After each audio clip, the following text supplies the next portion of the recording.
50 million people died. And almost nobody remembers it. In the late 1800s, the Pacific Ocean overheated. That single event broke the weather for 3 continents at once. Rain stopped, crops died, and then people did too. We are talking about a death toll bigger than the First World War caused by the sky.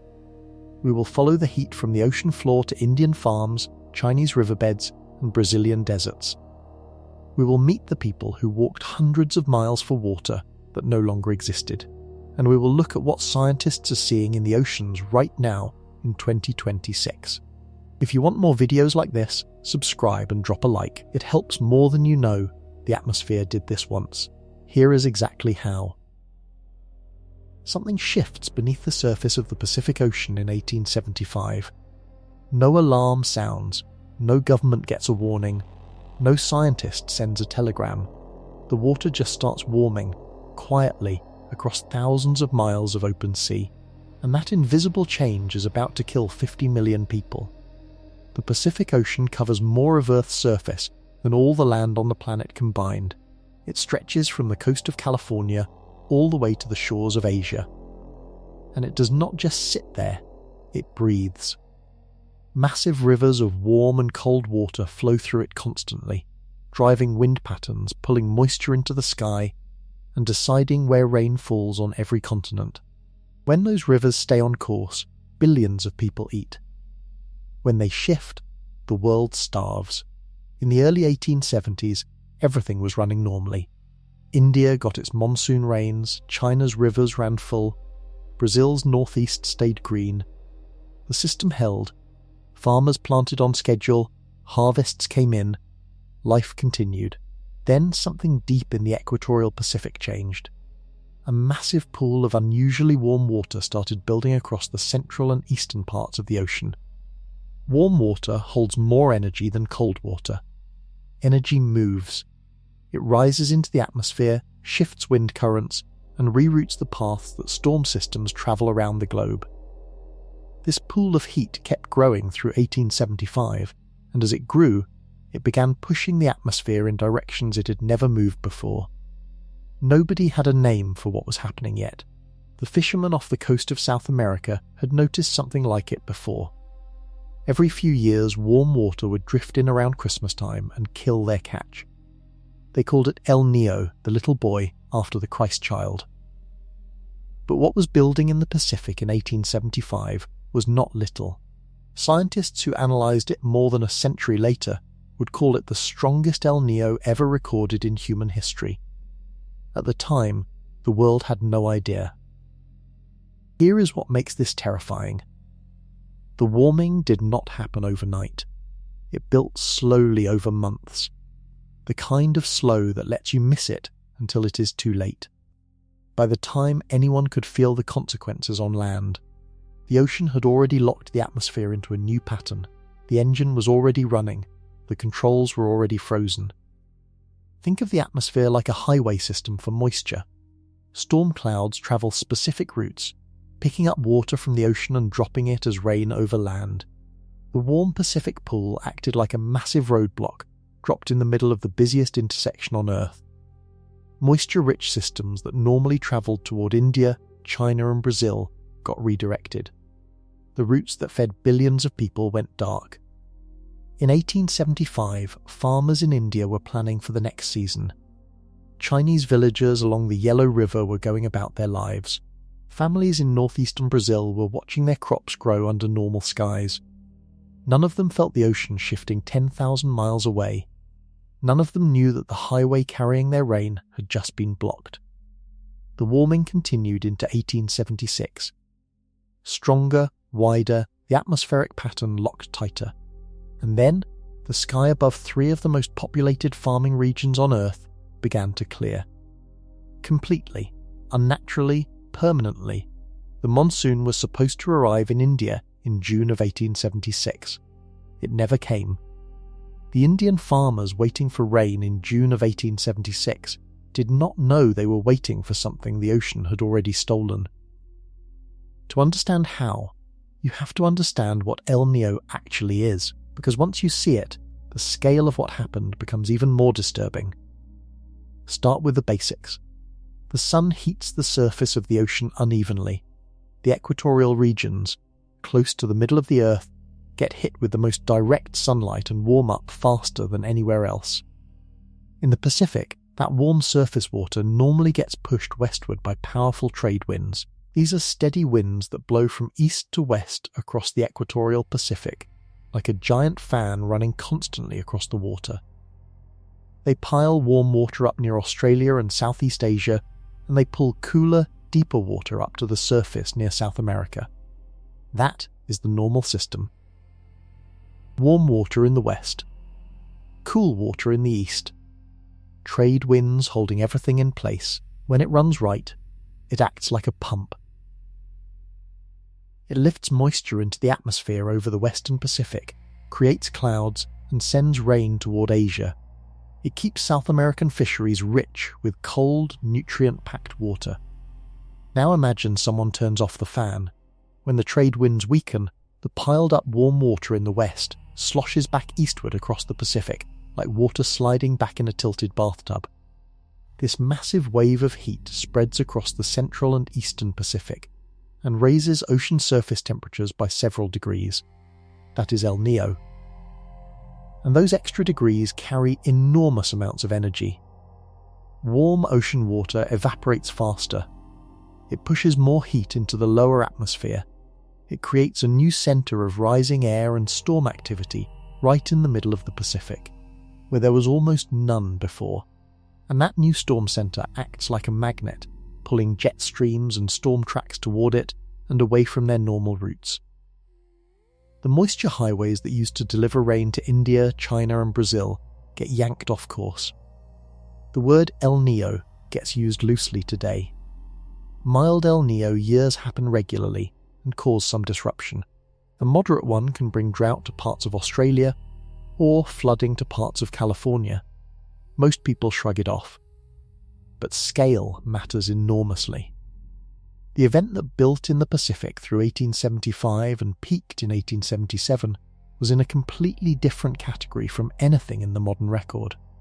Scientists who reconstructed it using coral samples, ice cores, and historical weather records describe it as the most extreme El Niño event of the last 500 years. At its peak, the temperature anomaly across the equatorial Pacific was so large and so intense that it effectively rewrote atmospheric circulation patterns for the entire planet. The moisture that normally fueled three of the world's great agricultural regions simply stopped arriving. Simultaneously, here is the part that makes the stomach drop. El Niño is a natural cycle. It has happened over and over across human history. The ocean shifts, rain disappears for a season or two, populations struggle, then the pattern resets. That is the normal version. But in 1877, it did not reset on schedule. It held. For 3 years. 3 years without a monsoon. 3 years of empty skies over regions where hundreds of millions of people grew their own food. And something else was happening at the same time. Something scientists would not discover for over a century. The Pacific was heating up. But it was doing it with a partner. The Atlantic Ocean was warming too. June arrived in India in 1876 and the sky stayed empty. Every farmer in the subcontinent knew the rhythm.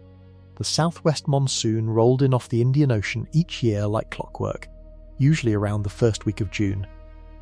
Dark clouds would build on the horizon. The smell of rain would hit before the drops did. Then the downpour would come, soaking the cracked earth, filling the rivers, and signalling the start of planting season. Generation after generation had organised their entire lives around this arrival. Their crops, their calendars, their survival, all of it timed to the monsoon. In 1876, June passed with clear skies. Farmers waited. July came. Still nothing. The horizon stayed bright and flat. The temperature climbed. The soil, which should have been soft and wet and ready for seed, baked into something that looked like old pottery. Hard, pale, cracked into geometric patterns that stretched as far as anyone could see. India at this time was home to roughly 250 million people. The vast majority of them were subsistence farmers. That means they grew exactly what they needed to eat and little more. There was no warehouse of backup food. There was no national reserve system. If the harvest failed, the family starved. That was the arithmetic of life in rural India in the 1870s. The Madras region in southeastern India was among the first areas to collapse. This was one of the most densely populated farming regions in the world. When the monsoon failed completely, the standing crops withered within weeks. Rice paddies turned to dust. Miller fields dried out before the plants reached knee height. By August, it was clear to local officials that something catastrophic was unfolding. Reports sent to British colonial administrators described mass starvation beginning in the countryside. But the atmosphere above India was locked. The jet stream, which normally funneled moisture-laden air from the Indian Ocean toward the subcontinent, had shifted northward. The warm Pacific had essentially hijacked the atmospheric pattern that powered the Indian monsoon. Storms that should have formed over the Arabian Sea and Bay of Bengal stalled or fell apart before reaching land. The moisture never made it inland. Here is something that sharpens the horror. The sky was not overcast and threatening. It was clear. Day after day of brilliant, merciless blue. The sun blazed from a sky that offered no clouds, no shade, and no hope of rain. Witnesses at the time described the light as copper-coloured, the sky looking like polished metal. The heat pressed down like a weight. Temperatures in some regions reached levels that cracked wood and split stone. By September, the monsoon window had officially closed for the year. The season was over, the harvest was gone, and the next monsoon was 12 months away. 12 months, with nothing to eat and no way to grow more. The first deaths from starvation began appearing in official reports by October of 1876. Local relief efforts, always underfunded and understaffed under British colonial rule, were instantly overwhelmed. The scale of what was coming was still underestimated. Officials assumed this was a regional problem, a one-season setback, the kind of shortfall that could be managed with some rationing and patience. Nobody in those early months understood that the same blank sky was appearing simultaneously over China and Brazil and parts of Africa. The catastrophe was planetary, and it was only getting started.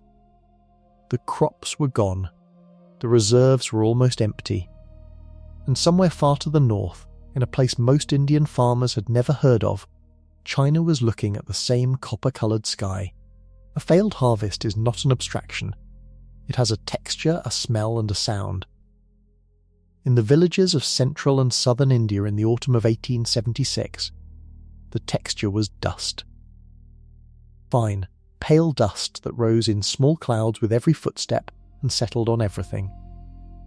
The fields that should have held mature rice plants instead held nothing. Just cracked earth in irregular shapes, like a giant puzzle that had dried out and contracted.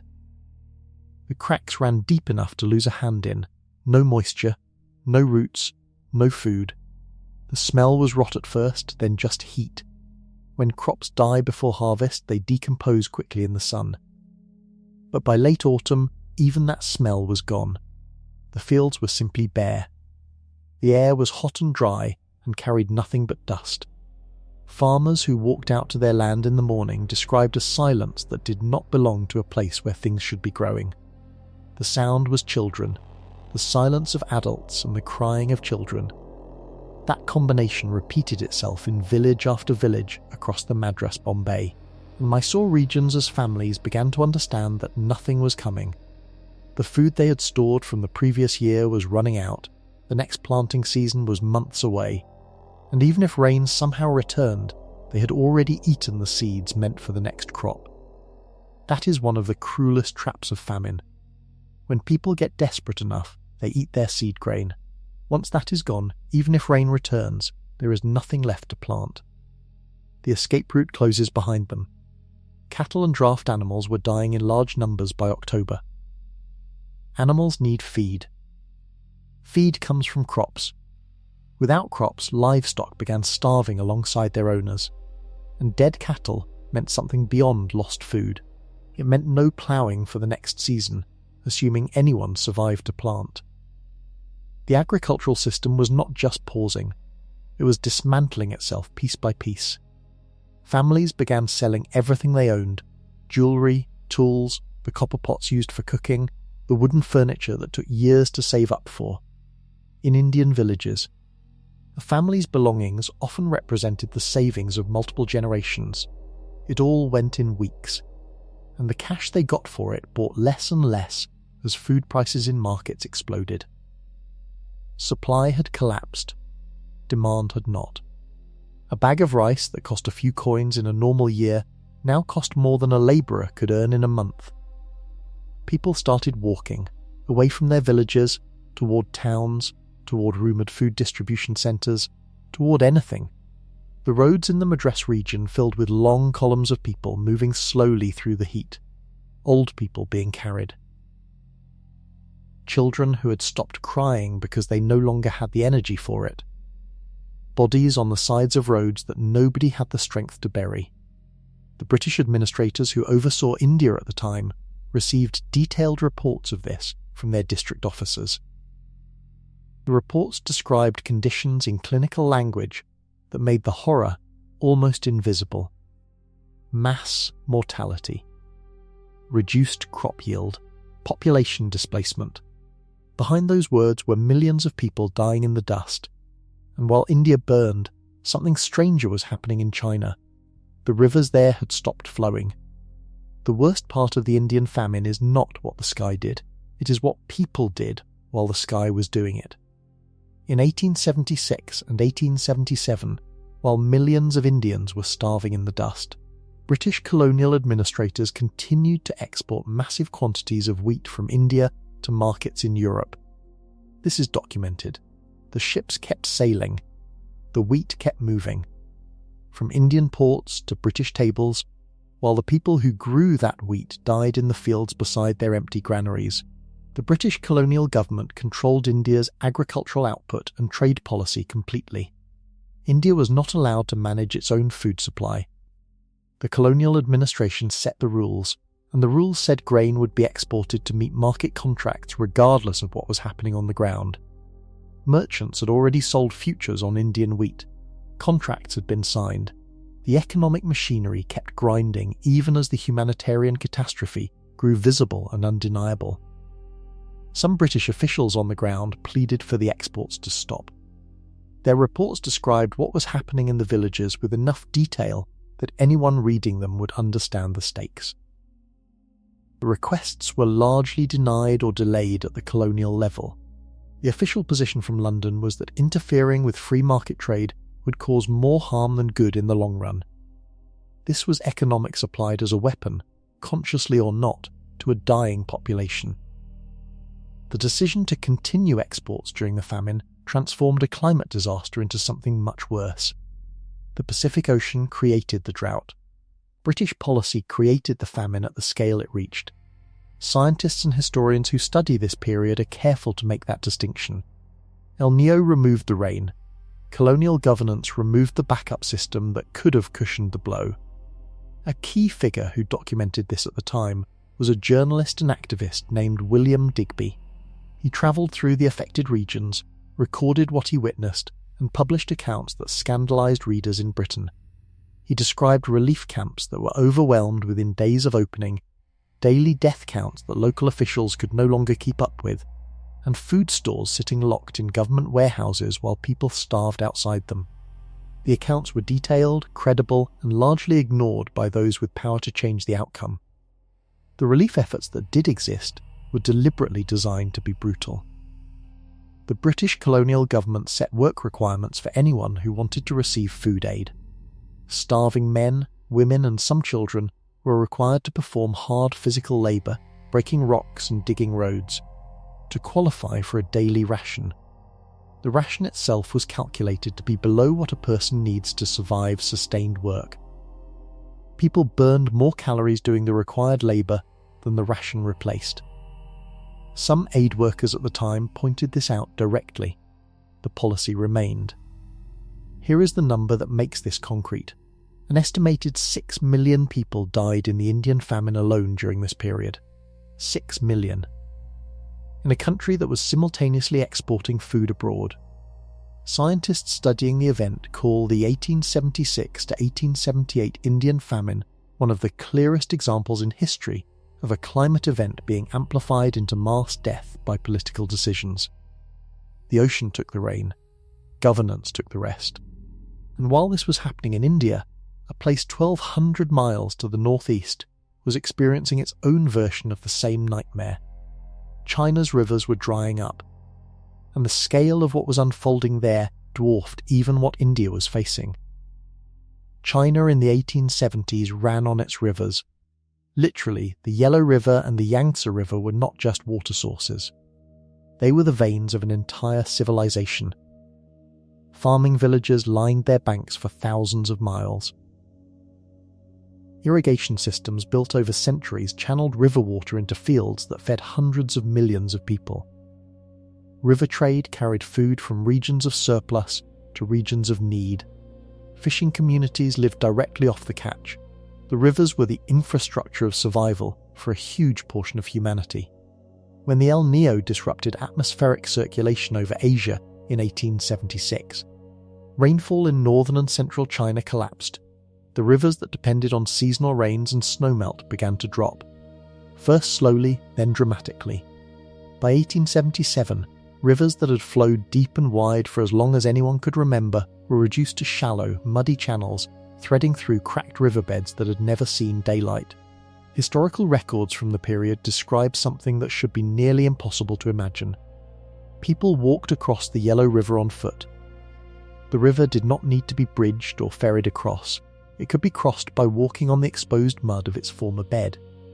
A river wide enough to swallow a town had shrunk to a trickle. Fishermen who had made their living on the water for their entire lives stood on cracked mud and looked at a river that had essentially vanished. The provinces hit hardest were in the north. Shaanxi and Hainan provinces were among the most severely affected. These were densely populated agricultural heartlands. The farming communities there had survived floods, minor droughts, and political upheaval for generations. They had systems for managing hardship. None of those systems were built for what arrived in 1877. Rainfall in some parts of northern China dropped to less than a quarter of the normal yearly amount. A year's worth of rain that should have measured several inches arrived as barely a trace. The soil dried to a depth that made ploughing useless. Even farmers who tried to plant got nothing back. The seeds went into the ground and simply did not germinate. Without moisture, nothing grew. The crops that failed in northern China in 1877 were the same staple crops that everyone depended on. Millet, wheat, sorghum. These were the foods that a farming family stored through the year and rationed carefully. When they ran out, there was no market to buy from because the supply had collapsed everywhere at once. A village could not trade with the neighbouring village because the neighbouring village was in the same situation. Every source of food had dried up simultaneously. The scale of the affected area staggers the mind.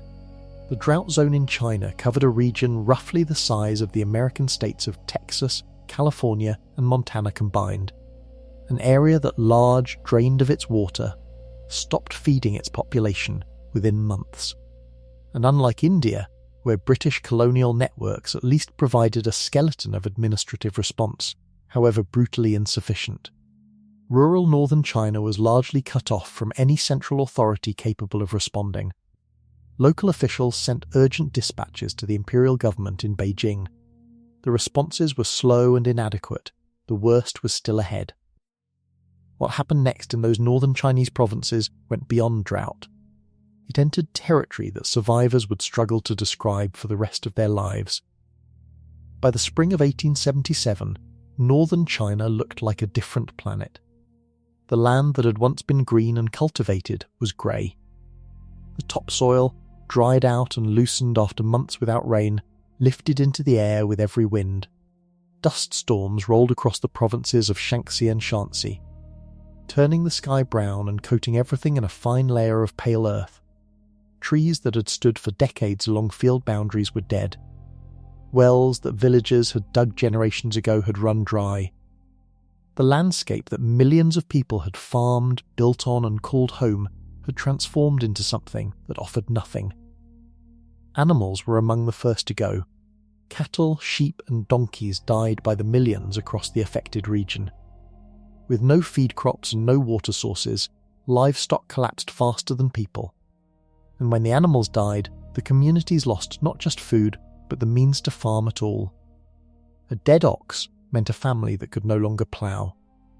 Families without ploughing animals could not farm even if rain eventually returned. The spiral pulled downward fast. Then the people started moving. Mass migration began across northern China on a scale that had no historical comparison in the region. Entire villages picked up and walked. Families bundled whatever they could carry, which was usually very little because they had already sold most of their belongings for food, and headed south or east in search of regions where rain still fell and food could still be found. Columns of refugees stretched for miles along roads that had not been built for this kind of traffic. The roads themselves became places of death. People who were already weakened by weeks of reduced food intake walked in brutal heat with almost nothing to eat or drink. Thousands collapsed on the roads.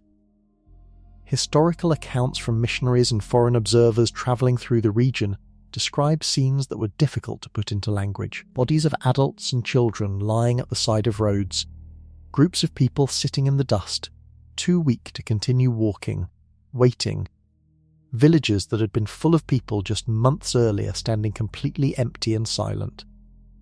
The Chinese government at the time was the Qing dynasty, and it was already weakened by decades of internal conflict and economic pressure. The imperial administration did attempt to send grain from southern provinces to the north, using canal and road routes that were themselves degraded and slow. Some grain arrived. Far too little, far too late. The logistics of moving food across a region the size of several American states without railways or motor vehicles made meaningful relief almost impossible. The death rate in the worst affected provinces reached proportions that are difficult to process.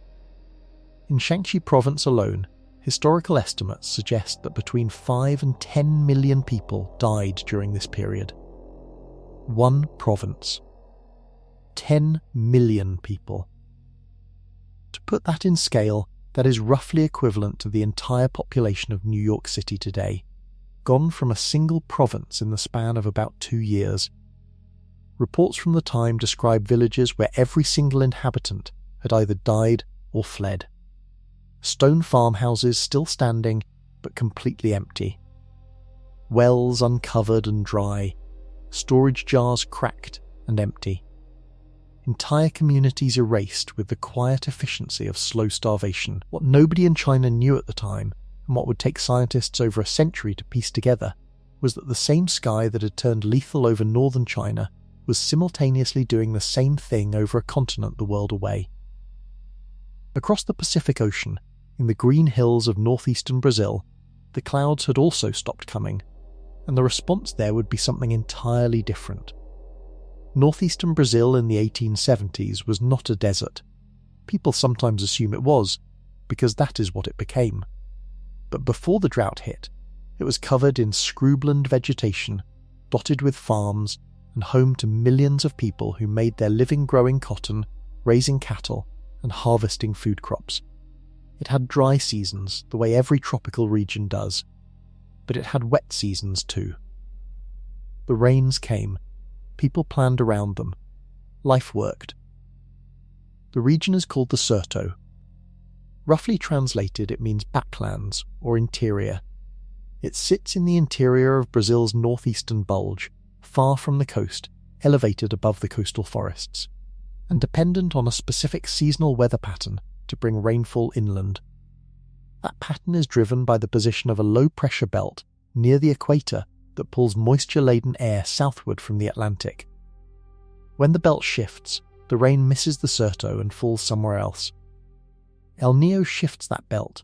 It pushes it northward, away from the Sertão. In a moderate El Niño year, the Certo gets reduced rainfall. Farmers adapt. In an extreme El Niño year, the belt shifts so far north that the Certo gets almost nothing. That is what happened beginning in 1877. And unlike a normal disruption, this one locked in and held for 3 consecutive years. 3 years without meaningful rain in a region built on seasonal agriculture meant something total. The first year, families burned through their food stores. The second year, they had nothing left to burn through. The third year was the dying year. The vegetation that normally covered the Certo is called caatinga. It is a tough, drought-resistant scrubland that can survive short dry periods because the plants have deep roots and thick bark that holds water. But even caatinga has limits. After 2 consecutive failed rainy seasons, the caatinga was dying. The leaves fell. The branches whitened and dried. The roots could no longer find water deep enough to sustain even the toughest plants. A region that had looked like rough green scrubland began to look like bones. Cattle ranching was the backbone of the Certo economy. With no grass, the cattle died first and fastest. Ranchers who owned hundreds of animals watched them collapse in the sun over the course of weeks. The carcasses dried out in the heat without rotting properly, because there was not enough moisture even for decay to work normally.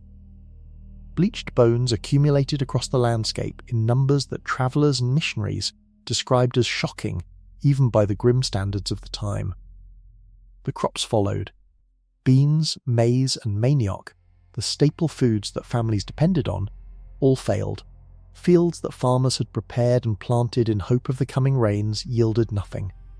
Some farmers replanted 2 or 3 times, spending the last of their stored seed on successive failed attempts before accepting that nothing was coming. By the second year of the drought, the Certo had transformed. The green was gone. The cattle were gone. The food stores were gone. What remained were millions of people standing in a landscape that could no longer support them. And then they started walking. What happened next on those roads out of the Certo is something that survivors wrote about for the rest of their lives. They called themselves the flagellados, the flagellated ones. The people struck down. Hundreds of thousands of people in northeastern Brazil packed up what little remained of their lives in 1877 and 1878 and began walking south and east toward the coast. The nearest major city, Fortaleza, was over 200 miles from the deepest parts of the Certo. 200 miles of white dust, dry river channels, dead cattle, and merciless heat. People walked it anyway, because staying meant certain death. The march began in waves. First came the ranchers who had lost their livestock, then the farmers who had lost their crops, then the families who had lost both and were surviving on roots and insects and whatever moisture they could get from cactus pulp. The columns of people grew longer as they moved through each village and absorbed more refugees. By the time these groups reached the coastal roads, they numbered in the tens of thousands. The coastal towns were not ready for them. Fortaleza was a port city of maybe 40,000 people before the drought. Within months, it was overwhelmed by refugees arriving at a rate that the city's food supply, water system and housing infrastructure could not absorb. Tent camps formed on the outskirts, then in open fields, then anywhere flat enough to lie down. Disease travelled with the people. Cholera, smallpox and dysentery tore through the refugee camps with speed that overwhelmed any attempt at containment. People who had survived the 200-mile walk died in the camps from illnesses that spread through contaminated water and crowded conditions. Death rates in the camps were sometimes higher than they had been in the Certo villages the people had fled. The Brazilian imperial government, under Emperor Pedro II, did respond. Food distribution programs were organised. Public works projects were launched to give refugees wages they could use to buy food. The effort was genuine and more humane than what British colonial administrators were doing in India at the same time. But the scale of the disaster far exceeded what the government could handle. Millions of people needed food. The supply networks were too thin, the distances too vast, and the collapse too sudden. What the refugees experienced on those roads left permanent marks on Brazilian culture. The drought of 1877 is remembered in the northeast as the Grande Seca, the Great Drought. It became the defining historical memory of the Sertão. Songs were written about it, novels were set during it. The image of the flagelado, the walking refugee in the sun, became a symbol that Brazilian artists returned to for over a century. One detail from the accounts of the time stands out above the rest. Observers on the coast described watching the refugees arrive and being struck by their silence. Large groups of people, hundreds at a time, walking in almost total quiet. No shouting, no crying, the sound of feet on dust. Nothing else. People who had walked 200 miles in the heat and arrived at the coast with nothing left, not even the energy to speak. 50 million people died across this global catastrophe. The Brazilian toll alone ran into the millions. And the horror was still expanding. While India starved and China cracked and Brazil burned, the African continent was falling apart under the same sky. The timing should have been impossible. 3 continents, separated by thousands of miles of ocean, all losing their rain in the same months. India, China, Brazil, and now, at the exact same time, large parts of Africa. The affected regions in Africa stretched across what are now Ethiopia, Sudan, and parts of West Africa. These were agricultural communities built on the same basic logic as those in India and Brazil. Seasonal rains arrived on a predictable schedule, farmers planted, crops grew, families ate. The system held for generations because the seasonal rains held. El Niño disrupted the same atmospheric belt over Africa that it disrupted over Brazil. The equatorial rain system that normally watered the Sahel, the band of land just south of the Sahara Desert, shifted. Rains that should have penetrated deep into the continent fell short or missed entirely. The Sahel, already a region with thin margins between enough rain and not enough, tipped over the edge. Ethiopia in 1876 and 1877 experienced a crop failure so complete that it destabilized the entire regional food system. Reports from missionaries and traders described mass starvation in highland communities that had never previously experienced famine on this scale. The word that appears repeatedly in accounts from the time is sudden. The change was sudden. One season the rains came. The next season they did not. And everything that followed happened faster than anyone could react. In Sudan and the surrounding regions, drought compounded political instability to create conditions where organised food distribution became nearly impossible. Communities that might have survived with external support could not access it because the infrastructure of response, roads, supply lines, administrative systems did not reach into the interior. People died in places where nobody was watching and nobody recorded the numbers. The African death toll from this period is the hardest to pin down of any region affected by the global famine. Census systems across the continent were either non-existent or controlled by colonial administrations that kept inconsistent records. Historians and climate scientists who have studied this event acknowledge that the African numbers are almost certainly undercounted. The 50 million figure attached to the entire event likely understates the true toll from Africa alone. Here is what makes the African situation scientifically important. It confirmed something that no single region could prove on its own. When scientists in the 21st century began trying to connect all these regional droughts into a single global event, the African data was a critical piece of the puzzle. India losing its monsoon might be one system failing. China losing its river flow might be connected to India. But Africa, with its own completely different atmospheric drivers, experiencing the same collapse at the same time, in the same years, proved that something was acting on the entire planet simultaneously. A single engine was running all of this. And that engine, scientists would eventually discover, was not working alone. The Pacific Ocean had broken the atmosphere. But it had help. and the partner that helped it may be the most unsettling discovery of the entire story. For over a century, scientists assumed El Niño alone caused the global famine of 1876 to 1878. The Pacific warmed, the atmosphere shifted, the rains failed, end of explanation. Then, modern climate researchers went back and looked at the ocean data more carefully. The Atlantic Ocean was also warmer than normal during those exact same years. This discovery changed the entire picture of what happened. A Pacific El Niño alone can disrupt weather patterns significantly.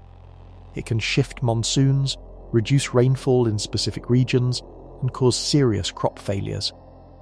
Scientists had documented this in smaller events, but the 1877 disaster was so complete, so total, so perfectly synchronized across 3 continents that a Pacific El Niño alone did not fully account for it. When researchers reconstructed Atlantic Ocean surface temperatures from the 1870s using sediment core samples, coral growth records, and historical ship logs, they found something that surprised them. The Atlantic had simultaneously warmed to unusual levels in the tropical North Atlantic region. This was rare. An extremely strong Pacific El Niño and an anomalously warm tropical Atlantic happening at the same time was a combination that had almost no modern parallel. Here is why this mattered so much. The Indian monsoon, which failed so catastrophically in 1876, depends on a specific pressure difference between the land and the sea. When the Indian Ocean and the Bay of Bengal are cooler relative to the land, moist air flows inland and rises, creating the monsoon rains. When the Pacific El Niño warms and disrupts upper-level winds, the monsoon weakens. But the Atlantic warmth added another layer. A warm tropical Atlantic can strengthen the jet stream in ways that further suppress monsoon development. The 2 oceans were essentially squeezing the atmosphere from both sides, eliminating the pressure gradients that drive rainfall over Asia. For Brazil, the warm Atlantic worked differently. Normally, a warm Atlantic would bring more rainfall to the Brazilian northeast because more moisture evaporates from a warmer ocean surface. But the combination of a strong Pacific El Niño and specific Atlantic warming patterns in 1877 somehow interfered with the normal mechanisms, suppressing rather than enhancing rainfall.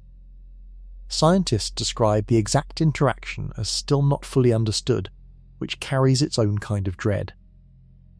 2 oceans, warming together at a moment when the global population had no satellites, no weather models, and no early warning systems. The people who died never knew they were caught between 2 warming seas. The Atlantic and Pacific, both running hot, created what climate scientists call an atmospheric blockade. Storm systems that would normally deliver rain to 3 continents were locked out. The moisture was in the air. It was in the ocean. It just could not reach the people who needed it. And the question that follows is the one that keeps climate scientists awake today. How often can both oceans warm at the same time? What causes it? And could it happen again?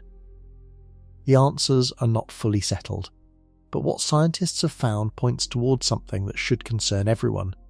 Picture a storm system as a truck carrying rain. That truck travels specific highways through the atmosphere.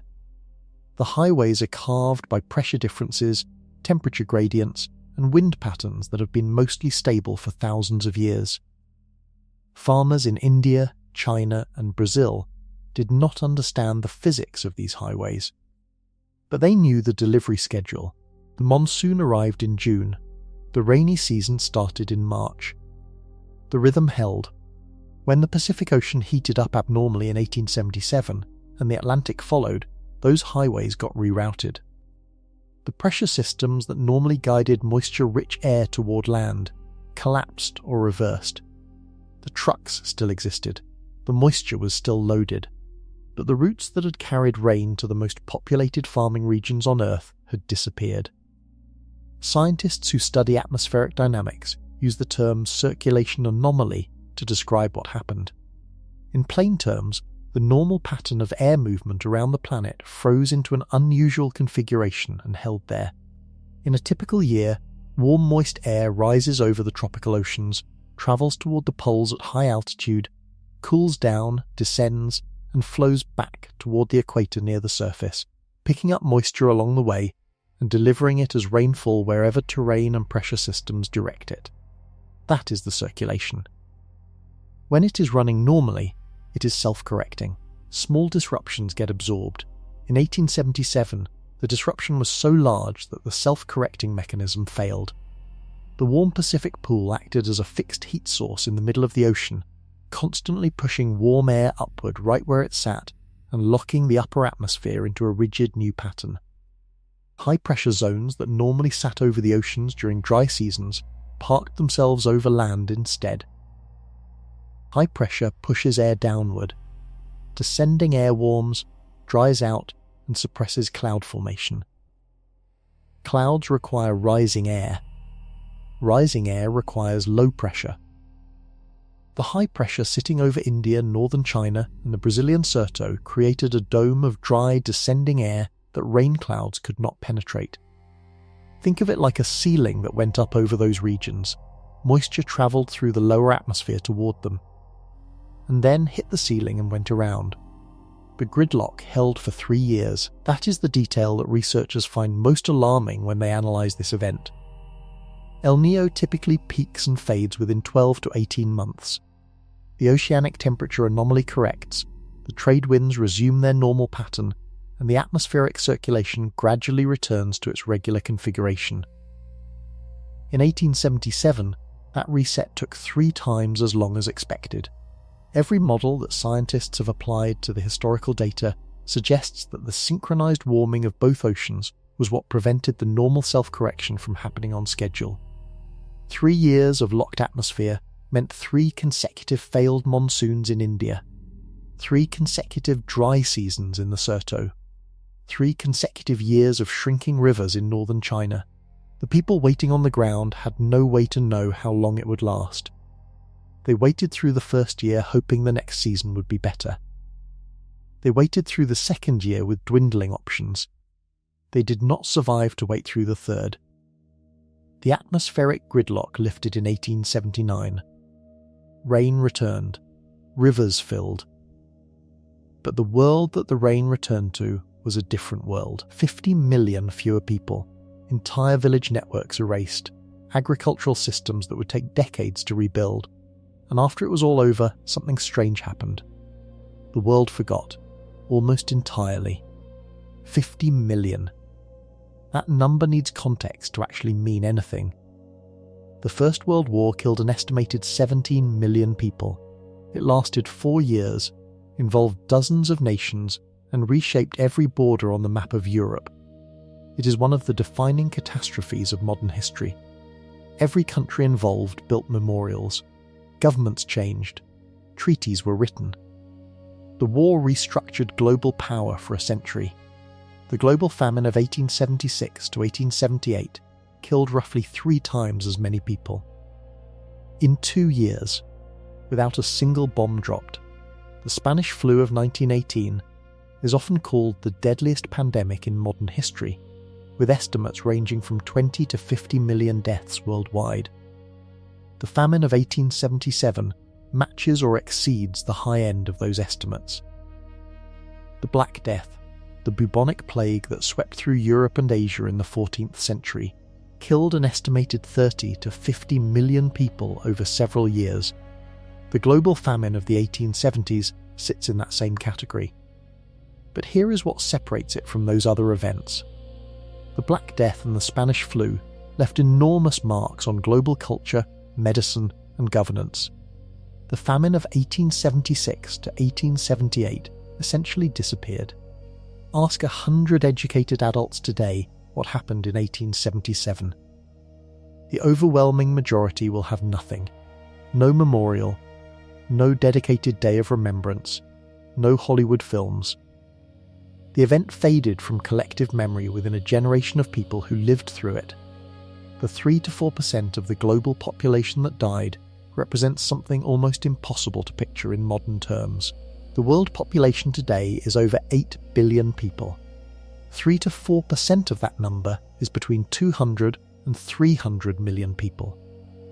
A comparable event today would be the equivalent of wiping out the combined populations of the United States and Mexico. Twice, geographically, the deaths were spread across multiple continents, which meant no single nation experienced the full weight of the catastrophe. India processed it as an Indian disaster, China processed it as a Chinese disaster, Brazil processed it as a Brazilian disaster. Nobody saw the full shape of what had happened until scientists a century later stitched it together. The scale also affected how people who survived talked about it. Trauma at the level of 50 million dead does something to communities. It exhausts the capacity to record and remember. Village elders who had watched half their community die in a year did not write detailed accounts of what happened. They survived. They rebuilt. They tried not to look back. Colonial administrators in India and China, the people most positioned to document the disaster systematically, had reasons to minimize it in their reports. Acknowledging the scale would have raised uncomfortable questions about governance, relief policy, and the export of food during a famine. The official records downplayed what the unofficial accounts described in full horror. The death toll of 50 million is itself an estimate. A conservative one. Some historians who have studied the incomplete census records from rural India and China believe the true number could be significantly higher. 50 million confirmed, possibly more. And the world looked away. What happened next is its own kind of disturbing. The story did not just fade. It was actively forgotten. And why that happened tells us something important about how disasters disappear. There are villages in northern China and central India that stopped existing in 1877. These were real places. They had names. They had markets and wells and temples and centuries of continuous human habitation. Farmers had worked the same fields for generations. Families knew the names of their grandparents' grandparents. The communities had survived floods, wars, and political upheaval. They had roots deep enough to outlast almost anything. The famine of 1877 erased them within months. The process of a village dissolving under famine conditions follows a specific sequence. First, the food stores run out. Then the animals die. Then families start leaving in search of food elsewhere. The stronger and younger members leave first, because they can walk farther and survive the journey better. The elderly and the very young are often left behind or die on the road. As each family leaves, the social structure that held the village together weakens. Markets close because there is nothing to sell and no one to buy. Wells go unmaintained because the people who maintain them are gone. Rooftops fall in because no one repairs them. Within a season, a village of several hundred people can become a place of empty houses and silence. In the worst affected provinces of China, this happened at scale. Entire county-level administrative areas reported that large percentages of their population had either died or dispersed. Local officials who sent urgent dispatches to Beijing described their jurisdictions in terms that sounded like war zones. Missionaries travelling through Shaanxi province in 1877 and 1878 wrote accounts describing days of travel through countryside with no sign of human life. Farmhouses still standing, fields still ploughed from the previous season, but completely empty. The people gone, the physical infrastructure of agricultural life collapsed alongside the human population. Irrigation channels dug over centuries fell into disrepair without the labour force to maintain them. Dikes and levees that had protected farmland from seasonal flooding eroded without upkeep. When the rains eventually returned in 1879, they did not return to an intact agricultural system ready to receive them. They returned to a broken landscape that needed years of work to make productive again. In India, the pattern repeated. Villages in the Madras and Bombay regions that had sustained continuous habitation for centuries emptied out over the course of the 1877 famine year. The people who had left and survived the crisis did not always return. Some settled elsewhere, some died in the relief camps. Some found marginal employment in colonial cities and never went back to farming. The village did not rebuild itself automatically once the crisis passed. It required people to return, seeds to plant, animals to work the fields, and several successful harvests before the community could function again. Many villagers never fully recovered. The erasure of villages from maps was sometimes literal. Colonial survey maps updated after the famine marked some previously inhabited settlements with the notation abandoned or simply removed them from later editions. Places that had appeared on maps for decades were no longer there. The loss of these communities meant the loss of the agricultural knowledge those communities held.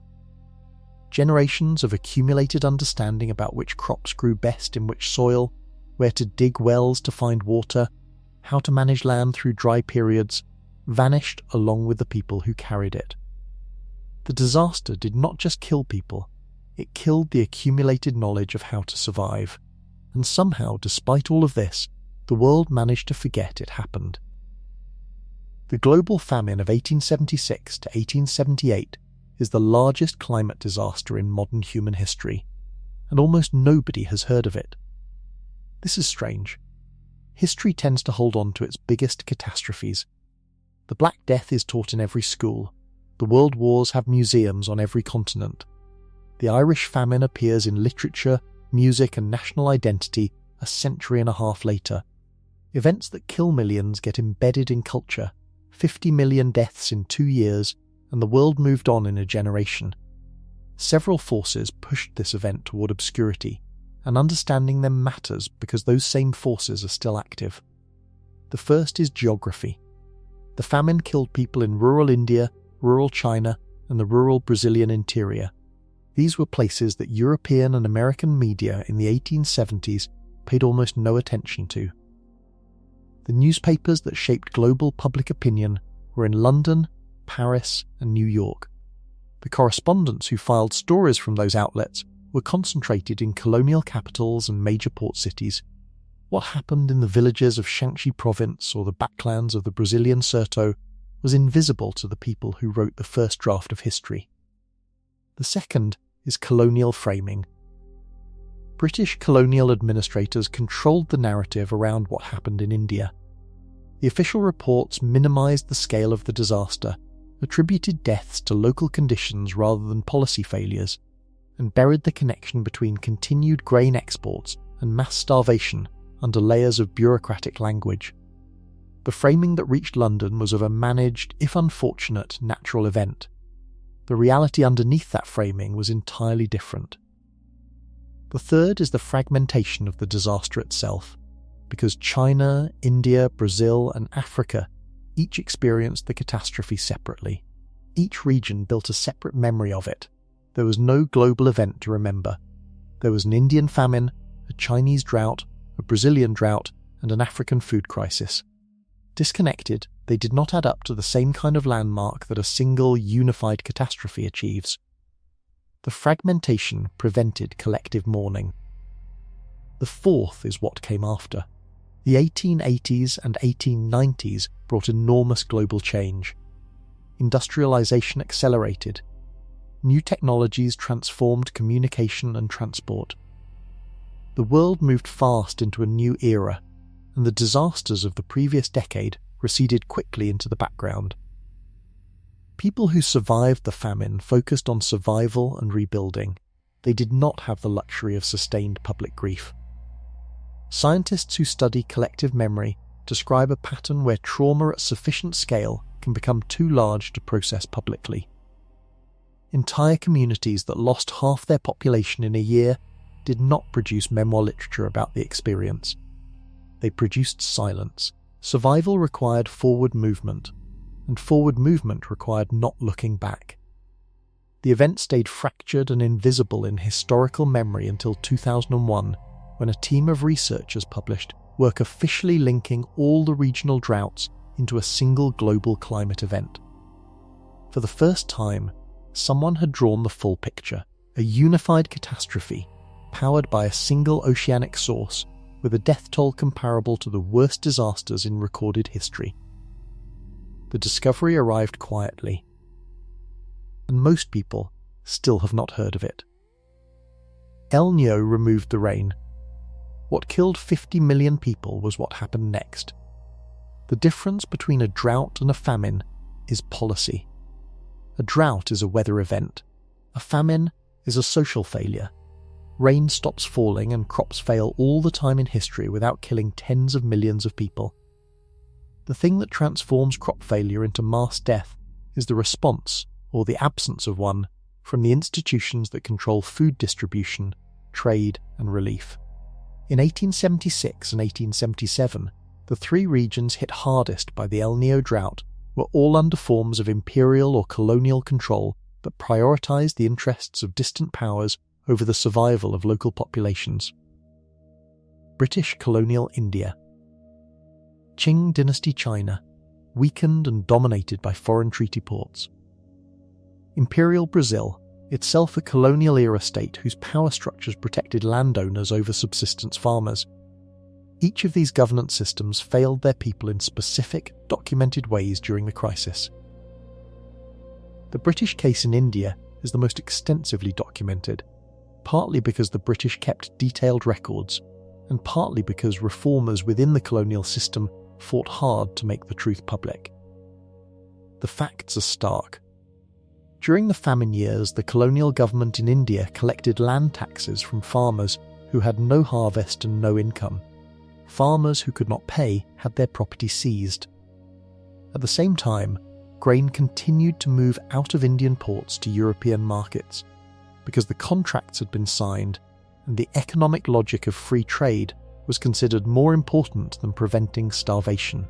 The British colonial administration also spent years debating the economics of famine relief in ways that now appear obscene against the backdrop of what was happening in the villages. Officials argued that providing free food to starving people would create dependency and disrupt labour markets. The work camps they established as a condition for receiving food were calibrated to be harsh enough to discourage people from using them unless absolutely necessary. The policy was explicit. Relief should be less attractive than any available alternative. For millions of people, the alternative was death. China's situation was different in mechanics, but similar in outcome. The Qing dynasty was not a colonial state, but it was a weakened one. Decades of internal rebellion, foreign wars, and economic pressure had drained its capacity to respond to large-scale disasters. When the northern provinces collapsed in 1877, the imperial government did attempt relief. But the administrative systems that might have moved food efficiently had deteriorated. Tax revenues were inadequate. The grain that did reach northern China arrived too slowly and in too small quantities to change the outcome for millions of people who needed food immediately. In Brazil, the response was more genuinely humanitarian, but structurally limited. The imperial government organised food distribution and public works projects, but the geography of the Sertão, vast distances and poor road networks, made rapid distribution nearly impossible. By the time meaningful relief arrived in the deepest interior, many communities had already passed the point where help could reach them in time. The historian Mike Davis, who studied this period extensively, used the phrase late Victorian holocausts to describe what happened across these regions. He argued that the death toll was not an inevitable consequence of drought. It was the consequence of political and economic systems that assigned different values to different human lives. The ocean set the stage. The systems that ran the world in 1877 determined who died on it. In 1877, the global food trade was more interconnected than most people today realise.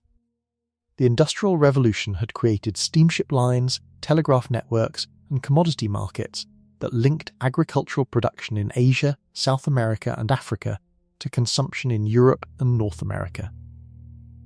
Grain prices in London reflected harvests in Bengal. Cotton prices in Liverpool tracked crops in the American South and Indian subcontinent. The world's food supply was already a network, and like all networks, it was only as strong as its weakest connections. When three of the network's major agricultural nodes collapsed simultaneously, the consequences rippled outward in ways that affected even regions where the weather was fine. India in the early 1870s was a massive exporter of agricultural goods. Rice, wheat, cotton, and indigo moved from Indian ports to markets across the British Empire and beyond. The colonial agricultural system had been structured around export production. Farmers who had previously grown food for themselves had been pushed, through tax structures and land tenure policies, into growing cash crops for export markets. When the drought hit, those farmers had less food stored locally than traditional subsistence systems would have provided, because their land and labour had been redirected toward export crops. The export system did not stop when the famine began. If anything, colonial administrators leaned harder on existing contracts and market commitments. The result was a situation where the affected regions were simultaneously producing less food and continuing to export what little they had. The local food supply collapsed faster than it otherwise would have because two pressures hit at once. Production fell from the drought. Available supply fell further from continued exports. In China, the disruption worked differently but caused comparable damage. Northern China's trade networks within the country depended heavily on canal and river transport. The same rivers that were drying up due to the drought were the highways for moving grain from southern provinces with surplus to northern provinces with deficit. When the rivers dropped, the transport network degraded. Grain that existed elsewhere in China struggled to reach the places that needed it. Internal market failure compounded the crop failure. The global price effects were significant. When Indian and Chinese agricultural exports contracted dramatically in 1877 and 1878, commodity prices for certain crops shifted on international markets. This created secondary effects in regions far from the drought zone. Countries that had structured their economies around importing cheap Indian grain now faced higher prices and supply shortages. The interconnection of the global food system meant that a drought in Asia produced food insecurity in places where it had not rained less than usual. By 1878, the global food network had absorbed a shock that it was not designed to handle. Institutions that might have redistributed food from surplus regions to deficit regions did not exist in any organised form. International humanitarian organisations as we understand them today did not exist. The Red Cross was only a decade old and focused on war casualties. No global body had the authority or the infrastructure to redirect food supplies across continents in response to a climate emergency. Individual philanthropists in Britain organised private relief funds for India. Christian missionaries in China distributed aid in the areas they could physically reach. Brazilian reformers pressured the imperial government for more organised response. These efforts saved some lives. Against 50 million deaths, they were a handful of water thrown at a fire. The system was not built for this. And, as we will see, what scientists are now watching in the oceans suggests that the system may face this test again. Every disaster has a worst moment. For the global famine of 1876 to 1878, that moment was 1877. The first year, 1876, was the year of shock. Monsoons failed, crops withered, governments scrambled, populations burned through their reserves. It was devastating, but many families still had something left. Stored grain, livestock, tools they could sell. A degree of resilience built up over generations of normal harvests. By January of 1877, that buffer was gone. The El Niño that had been building since 1875 reached its absolute peak intensity in 1877. Pacific Ocean surface temperatures in the equatorial zone hit their highest point of the entire event. The atmospheric disruption was at maximum strength. The high-pressure domes sitting over India, northern China and the Brazilian Sertão had been in place for over a year and showed no signs of weakening. The moisture highways were fully blocked, and the populations underneath those blocked highways had already spent a year eating through everything they had saved.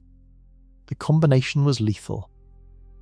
Maximum atmospheric disruption arrived at exactly the moment when human resilience was at its lowest. People who might have survived one bad season could not survive two. Communities that had held together through the first year began to fracture under the second. The social systems that helped people survive crises, sharing food with neighbours, pooling labour, taking in relatives, required that someone in the network still had something to share. By 1877, those networks were empty. Death rates across all affected regions surged in 1877 to levels that existing administrative systems could not track. British colonial officials in India who had been filing monthly mortality reports stopped being able to provide accurate numbers. The death counts in individual districts exceeded what local record keepers could process. Reports from multiple provinces simply stated that mortality was beyond measurement. The bureaucracy of counting broke down because the dying was happening faster than it could be recorded. In northern China, 1877 became the year that survivors later referred to simply as the year. No other description was needed. In the Shaanxi and Shaanxi provinces, the death rate reached proportions that within a single year reduced some county populations by between 40 and 60%. People who had been alive at the start of the year were gone by the end of it, in numbers that could not be comprehended by anyone who had not witnessed it directly. One of the most disturbing records from 1877 comes from a British missionary named Timothy Richard, who travelled through the worst affected parts of northern China during the peak of the famine. He documented what he saw in written accounts that he sent back to Britain in hopes of triggering a humanitarian response. He described markets in provincial towns where the only items for sale were things stripped from the bodies of the dead. Clothing, jewellery, the small personal objects that families keep as their last possessions. He described roads where it was impossible to travel a mile without seeing bodies. His accounts were published in Britain, read by some people in positions of influence, and produced a trickle of private charitable donations. The scale of 1877 eventually forced even resistant colonial administrators to acknowledge that something beyond normal famine management was happening. Emergency relief camps expanded across India, imperial grain reserves in China were opened and distributed, Brazilian public works projects accelerated. These responses were too small and arrived too late to change the death toll of 1877 in any significant way. The year ended with the worst of the killing complete, and 1878 brought only a slow, grinding continuation of the same horror before the atmospheric pattern finally began to loosen. The worst year in the worst climate event in modern history, and almost no one today knows its name. The number 50 million is used carefully by scientists and historians. They do not say it with confidence, they say it as a flaw. The regions that suffered the most catastrophic losses in 1876 to 1878 were also the regions with the least reliable population data. Rural India, rural northern China, and the Brazilian Sertão were places where census taking was inconsistent at best and non-existent at worst. The administrative systems that would have tracked births, deaths, and population movement were the same systems that were overwhelmed and breaking down during the crisis itself. In India, under British colonial rule, census operations existed but were concentrated in urban areas and along major trade routes. The rural hinterlands where the worst starvation occurred were often covered by rough estimates rather than actual counts. When local officials tried to report mortality figures during the famine, they were working from incomplete baseline data. They could not say precisely how many people had lived in a district before the crisis, which made it impossible to calculate precisely how many had died. The numbers they reported were acknowledged as approximations even at the time. China's situation was more extreme. The Qing dynasty maintained administrative records for tax purposes, but the quality of those records varied dramatically by province and by how stable the local government was. In Shaanxi and Shaanxi provinces, the two hardest hit regions, the administrative apparatus itself partially collapsed during the famine years. Officials fled. Record offices were abandoned. The machinery of counting broke down at exactly the moment when the counts mattered most. After the crisis passed, attempts to reconstruct mortality figures relied on comparing pre-famine and post-famine population estimates. The gaps in those estimates were enormous. A province that administrative records suggested held 10 million people before 1876 might show only 6 or 7 million in the next reliable count, taken years later. But the gap could not be attributed entirely to deaths. It also reflected migration, undercounting in original estimates, and the breakdown of record systems. Separating death from disappearance was methodologically impossible with the available data. Brazil's Sertão was even harder to count. Much of the interior population was not formally registered in any government system before the famine. The refugees who walked to coastal cities were partially recorded in relief camp registers, but those records were chaotic and incomplete. The people who died before reaching the coast, in the interior villages and on the roads, left almost no administrative trace. This data problem has real consequences for how we understand the event. If the true death toll was higher than 50 million, and many historians believe it was, then the catastrophe was even larger in scale than the comparisons to the First World War and the Spanish flu suggest.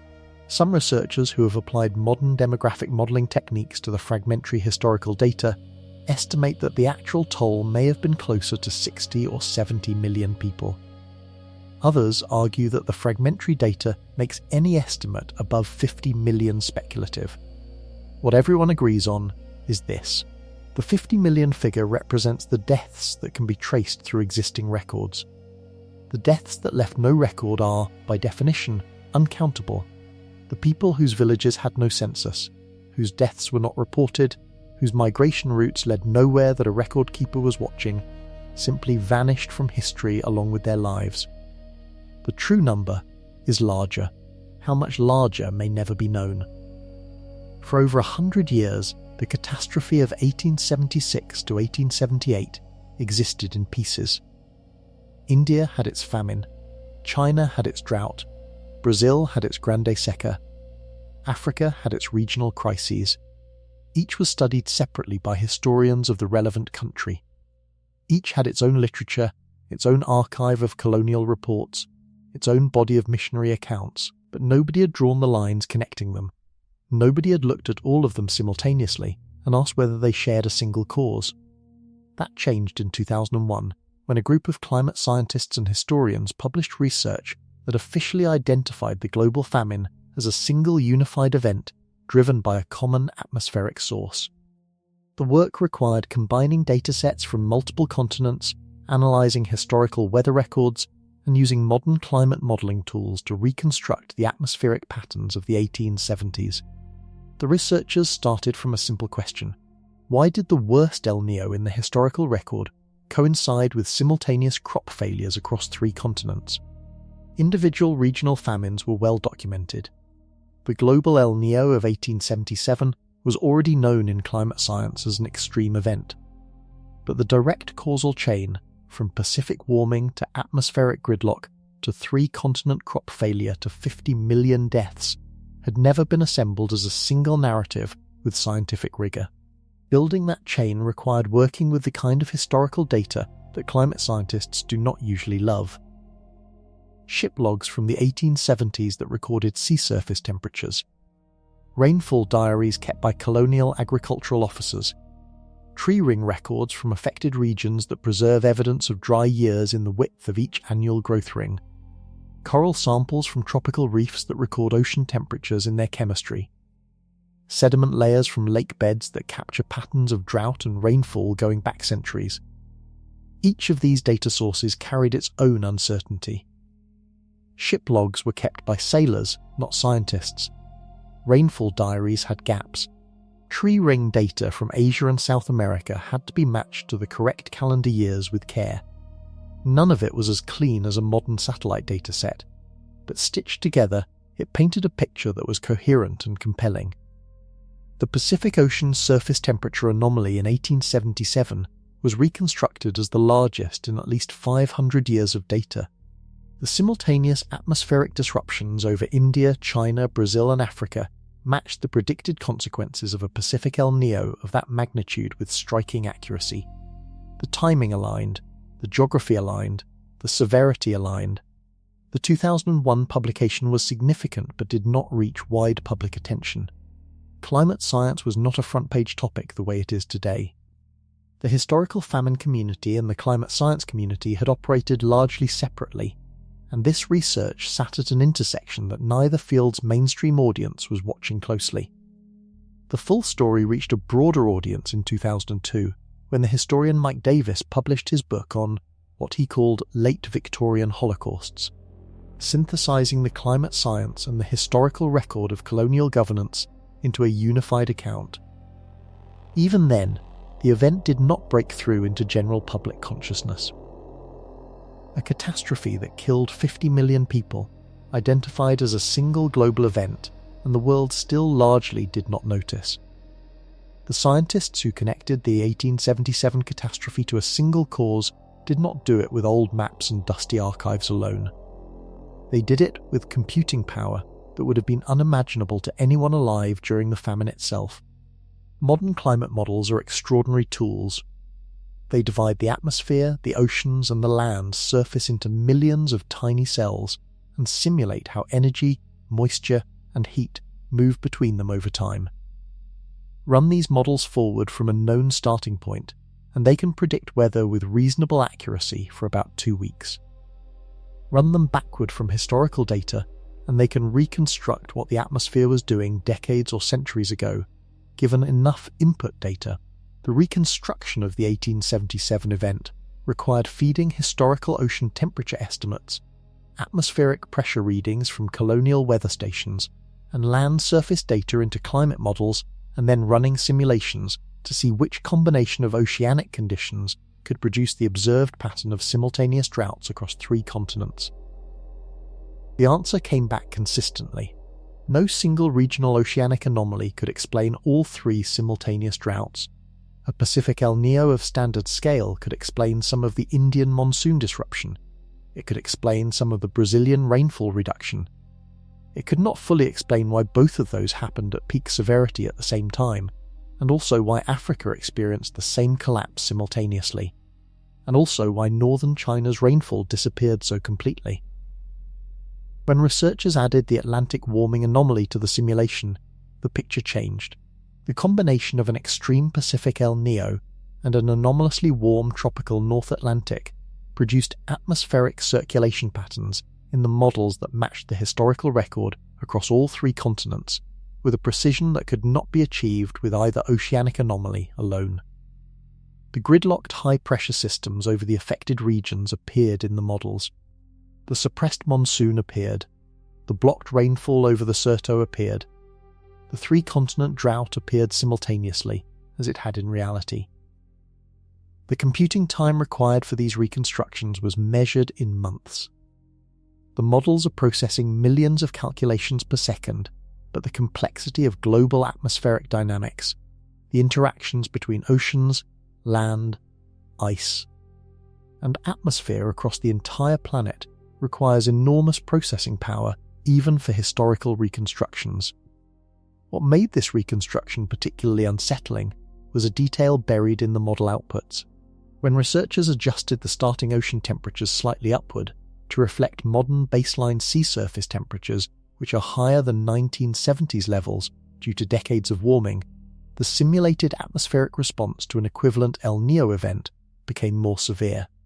The same oceanic anomaly, applied to a warmer starting ocean, produced stronger and longer-lasting atmospheric disruption in the models.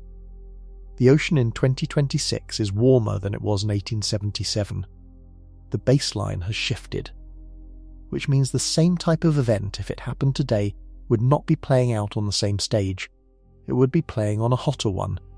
That finding sits at the centre of what scientists are currently most concerned about, and the next discovery, about what the Atlantic Ocean was doing and why, makes the concern sharper.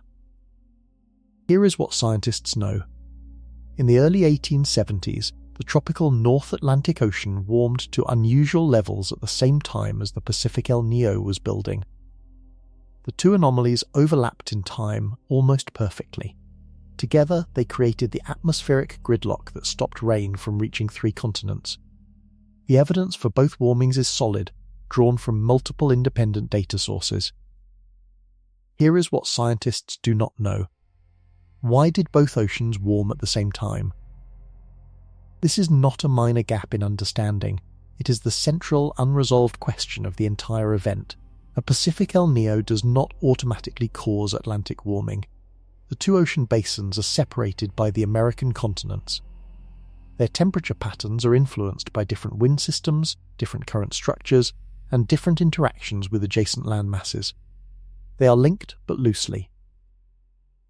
The fact that they peaked simultaneously in 1877 is unusual enough to demand an explanation that climate science has not yet fully provided. Several ideas exist. Each has evidence behind it. None is conclusive. One idea is that the extreme Pacific El Niño of 1877 was so large that its effects on global atmospheric circulation were strong enough to secondarily warm the Atlantic. A Pacific El Niño affects upper-level winds across the entire tropics.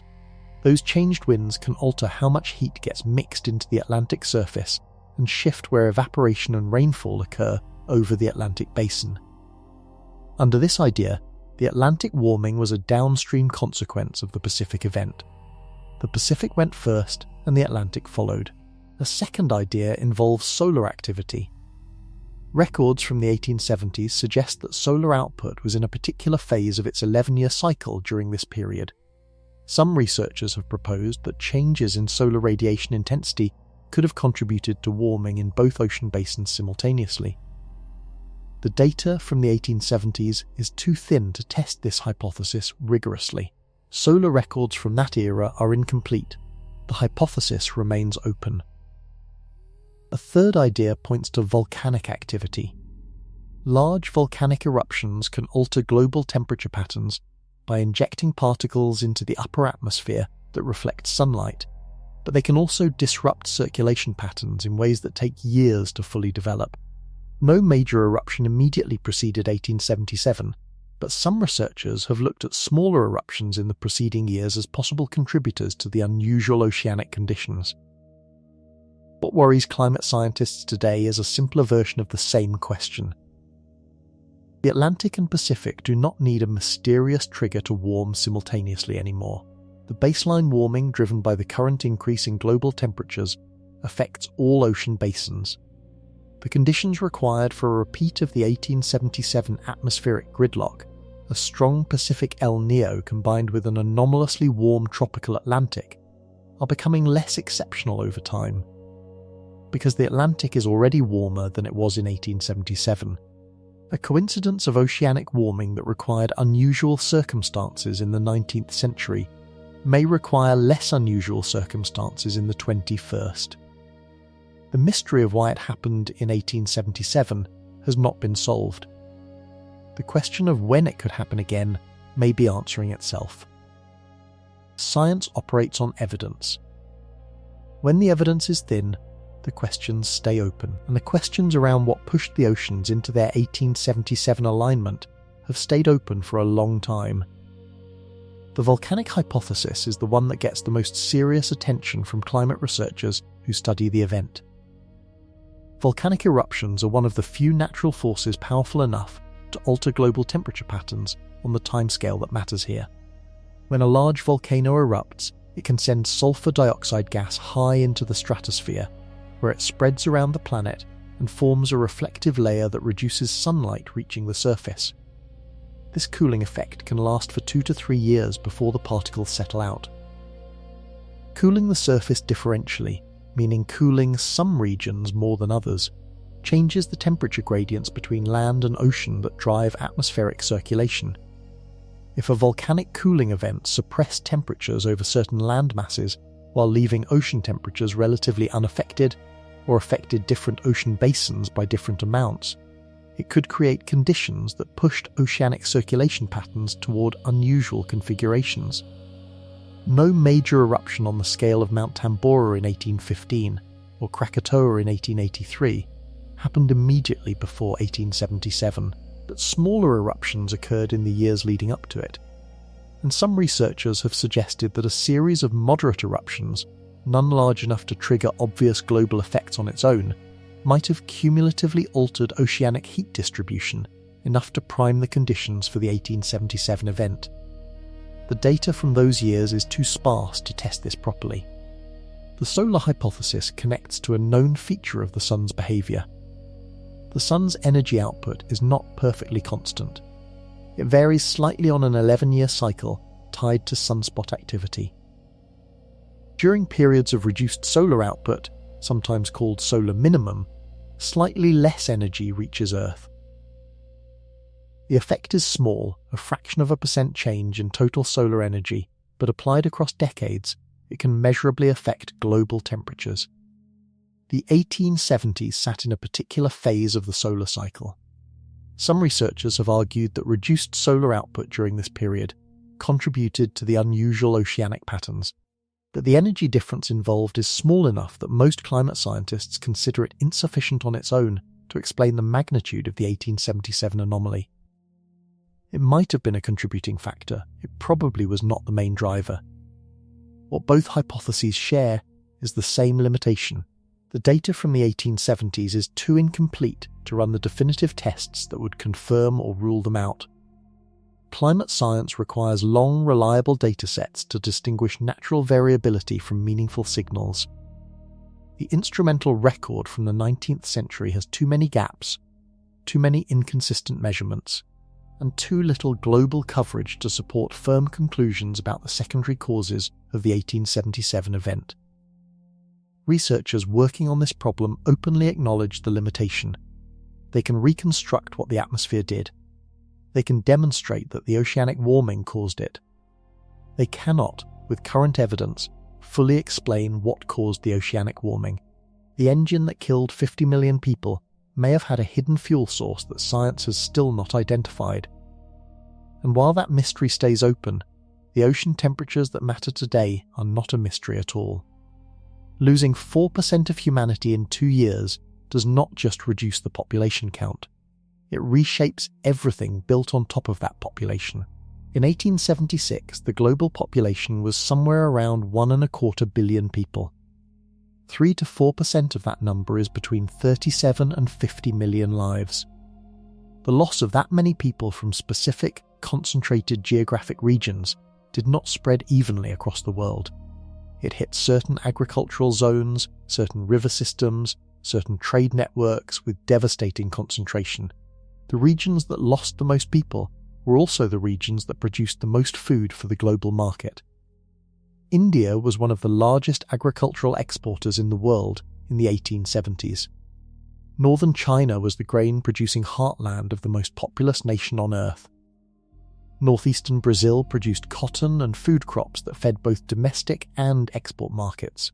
When these regions lost massive portions of their agricultural workforce in a 2-year window, the productive capacity of global agriculture dropped sharply. Labour is the foundation of farming in a pre-industrial agricultural economy. You need people to plough, plant, irrigate, harvest, and transport. When tens of millions of those people die, the fields do not get worked. The irrigation channels do not get maintained. The terraces built over generations to hold water on hillsides erode without the hands that normally repair them after each rainy season. The agricultural infrastructure degrades simultaneously with the human population that runs it.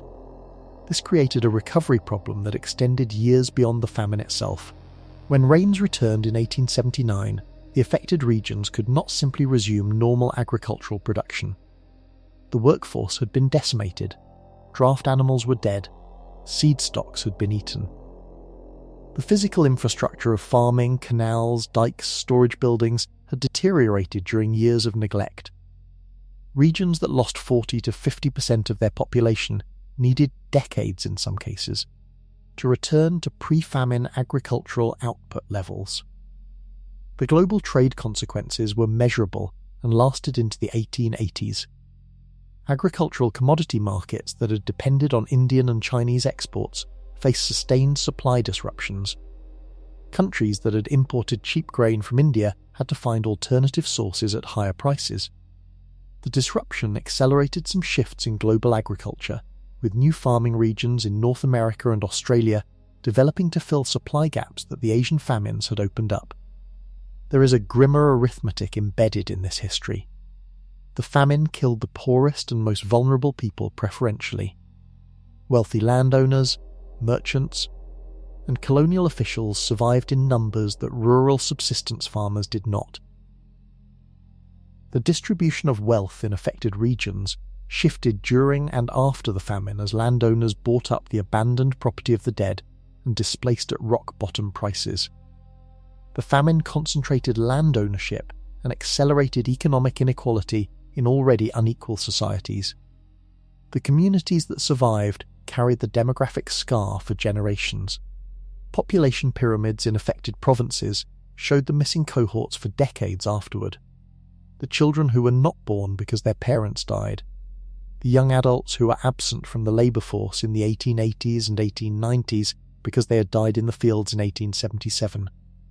The effects of a 2-year catastrophe rippled through regional demography for half a century. 4% of humanity. Gone, and the world that remained was structurally different from the one that existed before the sky went empty. The rain came back in 1879. And it found a different world. The Pacific El Niño that had gripped the atmosphere for 3 years finally began to weaken in late 1878. Ocean temperatures in the equatorial Pacific dropped back toward normal ranges. The trade winds that had slackened and shifted gradually resumed their regular patterns. The warm water that had piled up in the central Pacific began moving westward again, thinning the heat pool that had been disrupting atmospheric circulation across the planet. The atmospheric response was not immediate. Climate systems have inertia. The high-pressure domes that had been sitting over India, China and Brazil did not dissolve overnight. But through the early months of 1879, the pressure patterns began to shift. The jet streams moved back toward their normal tracks. The moisture highways that had been blocked for 3 years began to reopen. The Indian monsoon of 1879 arrived. Farmers who had survived, and there were far fewer of them than there had been in 1876, watched the clouds build on the horizon with an emotion that mixed relief with grief. The rain that came was the same rain that had always come. The soil that received it was the same soil. But almost nothing else was the same. The first post-famine planting season across all affected regions was a race against the continued vulnerability of populations that had survived 3 years of starvation. Even people who were alive in 1879 were often physically weakened. 3 years of inadequate nutrition had compromised immune systems, reduced muscle mass, and left populations susceptible to disease in ways that the returning rains could not immediately fix. Cholera and other epidemic diseases moved through communities that were too depleted to resist them effectively. The animals needed to farm were largely gone. In northern China, the cattle and ox populations had been devastated. Farmers returning to their land found themselves trying to plough with tools meant to be pulled by animals they no longer had. Some farmers attempted to pull ploughs themselves, teams of humans in the traces where draft animals used to stand. Historical accounts describe this as a common sight in the years immediately following the famine. Human beings pulling farm equipment through fields that had last been properly worked 3 years before. The seed problem was acute everywhere. The community seed stocks that farmers normally maintained through careful storage and planned replanting had been consumed during the famine years. Governments and relief organisations had to supply emergency seed to restart agriculture in the worst affected areas. The varieties of seed that arrived through relief channels were sometimes different from the locally adapted varieties that farmers had developed over generations. The restarted agriculture was less productive and less suited to local conditions than what it replaced. In Brazil, the aftermath of the Gran Seca triggered a political debate about the vulnerability of the Sertão that continued for decades. Government commissions were established to study how to prevent a repetition. Infrastructure projects, water cisterns, roads, emergency grain stores were proposed and partially built. The conversation about the Sertão's structural vulnerability to drought has continued, in one form or another, right up to the present day. The rain returned in 1879. But the people it needed to reach had already been changed beyond recovery. The ocean that drove the 1877 catastrophe was a cooler ocean than the one we have today. This is not an estimate or a projection. It is a direct measurement drawn from decades of ocean temperature records, satellite data, and sediment core analysis. The average surface temperature of the world's oceans has risen measurably since the 19th century. The global average ocean surface temperature today is roughly 1 to 2 degrees Fahrenheit warmer than it was in the 1870s. In the tropics, where El Niño forms and where the relevant oceanic processes happen, the warming has been consistent and well documented. 1 degree might sound small. Think about what a degree means in the context of the ocean's energy content. The Pacific Ocean covers about 64 million square miles. Its average depth is more than 2 miles. The volume of water involved is almost beyond imagination. Raising the average surface temperature of that volume by even a fraction of a degree requires an enormous addition of energy. That energy does not disappear. It goes into the water, sits there, and interacts with the atmosphere above it every day. Warm ocean water evaporates faster. Faster evaporation means more water vapor in the atmosphere. More water vapor means more energy available to drive storms and atmospheric systems. It also means that when atmospheric circulation patterns shift, the potential for extreme rainfall in some areas and extreme drought in others increases. The system becomes more energetic. The swings become wider. Climate scientists describe this as loading the atmosphere. The warmer baseline adds energy to every weather system that forms. A moderate El Niño in 1877 would be moderate. The same El Niño in 2026 carries extra energy because it is developing in a warmer ocean. The impacts on rainfall patterns are stronger for the same underlying oceanic shift. The specific concern for a 1877 style repeat is this. The conditions that produced the catastrophe required an unusually warm Pacific combining with an anomalously warm Atlantic. In 1877, both conditions were exceptional departures from baseline.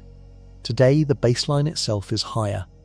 The threshold that has to be crossed to reach the kind of oceanic temperatures that disrupted the atmosphere in 1877 is closer than it used to be. The distance between normal conditions and dangerous conditions has shrunk. Ocean warming since the 19th century has also affected the pattern of El Niño events themselves. Research published in recent years suggests that the character of El Niño events is changing. Some studies indicate that extreme El Niños, the kind that produce global atmospheric disruption rather than regional effects, are becoming more frequent as the Pacific warms. The physics of this is still being researched, but the trend in the data points toward more intense and more frequent extremes. The ocean in 2026 did not arrive here by accident. It carries the accumulated energy of decades of warming. And it is the stage on which the next major El Niño will play out. The tools that exist today for watching the ocean would have seemed miraculous to anyone alive in 1877. A network of thousands of automated buoys floats across the Pacific Ocean right now, measuring water temperature at multiple depths every day and transmitting the data by satellite. Weather satellites photograph the ocean surface continuously. Research vessels cross the equatorial Pacific regularly, dropping sensors that measure temperature profiles from the surface to depths of more than a mile. The amount of data being collected about the current state of the Pacific Ocean is staggering compared to anything available in the 19th century. What that data is showing in 2026 has attracted serious attention from climate scientists at weather agencies around the world. Pacific surface temperatures in the equatorial region have been running above their historical average for an extended period. The specific pattern of where the warm water is pooling and how deep it extends has characteristics that climate models associate with the build-up phase of a significant El Niño event. Subsurface water temperatures in the central and eastern Pacific, measured by the buoy networks, show warm anomalies at depth that historical analysis associates with El Niño development. Warm water at depth eventually rises to the surface and amplifies the surface temperature anomaly. Meteorological agencies have issued public statements noting that oceanic conditions bear watching. The precise language varies by agency, but the underlying message is consistent. The Pacific is in a configuration that could support a significant El Niño development in the coming year. The models do not predict with certainty that a major event will occur. Climate systems are complex enough that their trajectories can shift. but the conditions that scientists know to be precursors to large El Niño events are present. The Atlantic factor compounds the concern. Researchers monitoring tropical North Atlantic temperatures note that that basin is also running warmer than historical averages. The exact configuration does not yet match the 1877 pattern with precision, and scientists are careful not to overstate the parallel. But the presence of elevated temperatures in both relevant ocean basins simultaneously is a data point that researchers are tracking carefully. The comparison to 1877 is one that climate scientists raise themselves in published literature and conference presentations. The comparison is not meant as a prediction that 50 million people will die. Modern food systems, early warning capabilities, and international humanitarian infrastructure are all more developed than they were in the 19th century. The comparison is meant as a frame for understanding the scale of the risk. The atmosphere does not know what year it is. It responds to the oceanic conditions it encounters according to physical laws that were the same in 1877 as they are today. If those oceanic conditions reach a configuration similar to the one that disrupted global rainfall patterns for 3 years in the 1870s, the atmosphere will respond in ways that are broadly predictable. The food systems that depend on that rainfall will feel it. In 1877, most of the people who died grew their own food. They were subsistence farmers. When their harvest failed, they had almost nothing to fall back on. The vulnerability was brutal and direct. In 2026, almost nobody grows their own food. The vast majority of humanity depends on a global supply chain that moves food from where it is grown to where it is consumed through a network of ships, trucks, warehouses, and retailers that spans the entire planet. This system is extraordinarily efficient under normal conditions. Under crisis conditions, it carries risks that the subsistence farming world of 1877 did not. The modern global food supply chain is deeply concentrated. A small number of countries produce the majority of the world's staple crops. The United States, Brazil, Argentina, Australia, and a few others export the wheat, corn, and soybeans that feed billions of people in countries that do not produce enough domestically. The countries doing most of the importing are in Africa, the Middle East, and parts of Asia. These are also, in many cases, the countries with the least financial buffer to absorb sudden price increases. An extreme El Niño that disrupted rainfall across multiple major agricultural exporting regions simultaneously would not just reduce food supply, it would reduce it at the global level, affecting not just the populations directly under the failed rains, but every country that depends on imported food to close the gap between what it grows and what it needs. The interconnection that makes the modern food system efficient also makes it fragile. Supply chains optimized for efficiency run on thin inventories. Modern food logistics, shaped by decades of globalization, minimized warehousing and storage because holding large stocks of food costs money. The assumption baked into the system is that supply will remain available from somewhere. When supply contracts across multiple major producing regions at once, the thin buffer disappears fast. Price is the mechanism through which a supply shock spreads across the global food system. When grain becomes scarce, prices rise. Countries and consumers with money can absorb higher prices with difficulty. Countries and consumers without money cannot. The food crisis of 2007 and 2008, which was far smaller in scale than a 1877 type event, saw global wheat prices spike by over 100% in less than a year. That partial, temporary disruption produced food riots in over 30 countries and pushed an estimated 100 million people into acute food insecurity. A sustained multi-year drought across multiple major agricultural zones would produce supply shocks far larger than 2007 and 2008. The price spike would be proportionally larger. The number of people pushed into food insecurity would be proportionally larger. And unlike 1877, where the dying happened in places that the rest of the world largely did not see, a modern food crisis would create cascading political instability visible in real time on every screen on the planet. The system has grown larger and more interconnected. The vulnerability has grown with it. The atmosphere in 1877 hit specific geographic targets: the Indian monsoon zone, the Yangtze and Yellow River watersheds, the Brazilian Sertão, the African Sahel.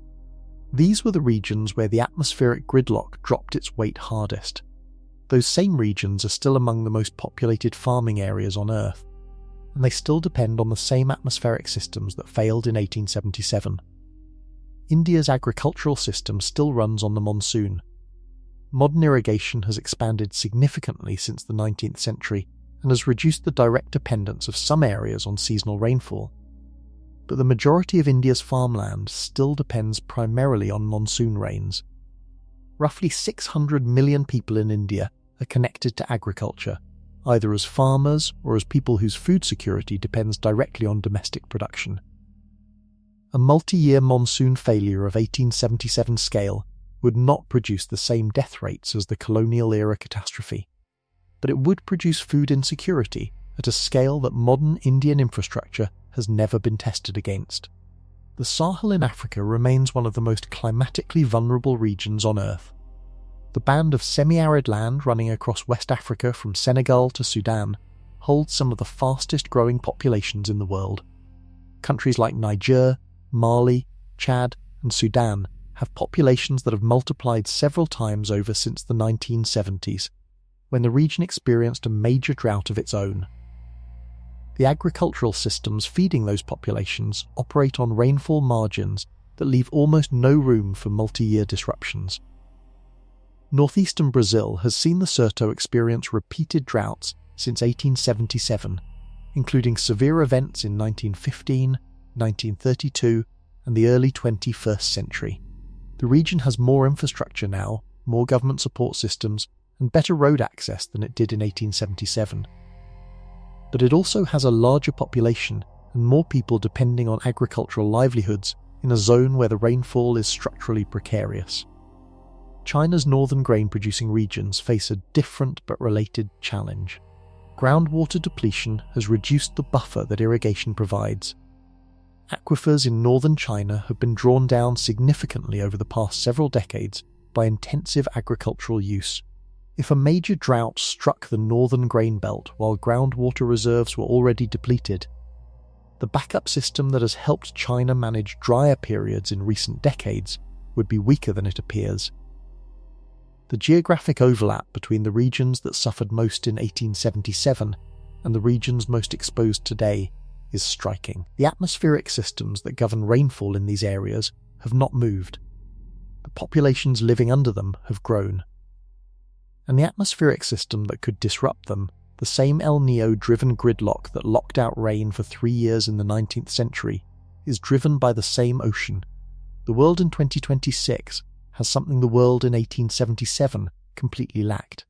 Warning: climate scientists can see an El Niño developing months before its effects reach land.